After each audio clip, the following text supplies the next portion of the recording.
Chronological Bible reading plan, Genesis chapter 35.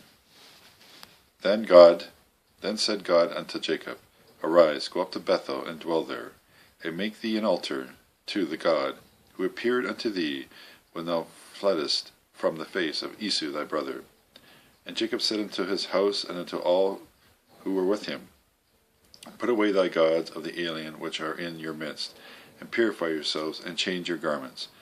Let us arise and go up to Bethel, that I may make there an altar to the God who answered me in the day of my distress, and was with me in the way that I went. So they gave unto Jacob all the gods of the alien which were in their hand, and the earrings which were in their ears, and Jacob hid them under the oak which is by Shechem. And they brake up. And it came to pass, the terror of God was on the cities which were round about them, so that they pursued not after the sons of Jacob. And Jacob came in towards Luz, which was in the land of Canaan, the same as Bethel, he and all the people who were with him. And he built there an altar, and called the place El Bethel, because there God revealed himself unto him when he fled from the face of his brother.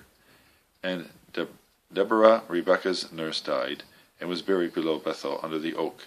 So the name thereof was called Elon Bakuth.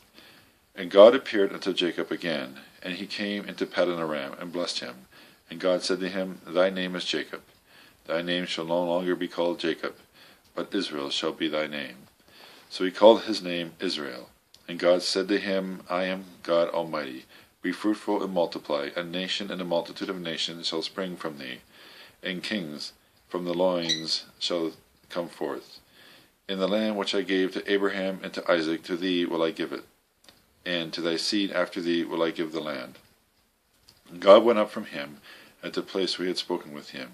And Jacob set up a pillar in the place where he had spoken with him, a pillar of stone, and he poured thereon a drink offering, and poured thereon oil. And Jacob called the name of the place where God had spoken with him Bethel. Then break thee up from Bethel. And it came to pass, when there was yet a stretch of country, to enter into Ephah. Now Rachel was in childbirth, and had a hard labor in her childbirth. So it came to pass, when she was in a hard labor in her childbirth, that the midwife said to her, Do not fear, for this also of thine is a son. And it came to pass, when her soul was going forth, for she died, and she called his name Benoni, but his father called him Benjamin. So Rachel died, and was buried on the way to Ephah, the same is Bethlehem. And Jacob set up a pillar over her grave. The same is the pillar of the grave of Rachel until this day. Then Israel brake up, and spread his tent at a distance from Migdal Eder. And it came to pass, when Israel inhabited the land, that Reuben went and lay with Bilhah his father's concubine, and Israel heard of it. And so the sons of Israel came to be 12, the sons of Leah, the firstborn of Jacob, Reuben and Simon, and Levi and Judah, and Issachar and Zebulun, the sons of Rachel, Joseph and Benjamin, and the sons of Bilhah, handmaid of Rachel, Dan and Naphtali, and the sons of Zilpah, handmaid of Leah, Gad, and Asher. These are the sons of Jacob, who were born to him in Paddan Aram. And came Jacob unto Isaac his father at Mamre, in the city of Arba, the same as Hebron, where he had sojourned Abraham and Isaac. And the days of Isaac came to be 180 years. And Isaac breathed his last, and died, and was added unto his people, old and satisfied with his days. And Jacob and Esau and Jacob his sons buried him.